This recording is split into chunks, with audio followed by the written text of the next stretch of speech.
Kinakausap kita kung bakit hindi ka kumakain. Ano ang gusto mo? Bigyan kita ng fried chicken? Wala pa tayong pera sa samyupsal? Bakit hindi ka kumakain?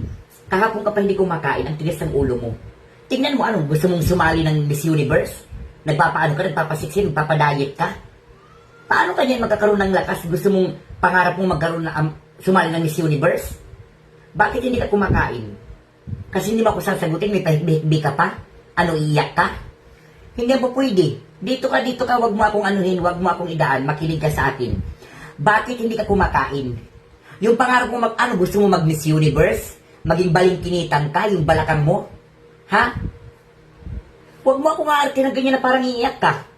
Ano? Yung papa mo, wala pang sahod, may ibang babae. Halika dito, halika. Dito.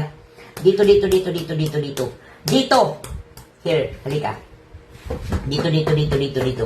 Dito, mag-usap tayo ng masinsinan. Wait lang, tingnan mo ko. Bakit hindi ka kumakain? Bakit ayaw mo sumagot sa akin? Ha? Sabi mo gusto mo maging Miss Universe, magkaroon pa ng balingkinitan. Tingnan mo naman ang katawan mo. Anong gusto mo? Diyos ko, wala pa tayong sahod. Diyos ko, Ginoo ko.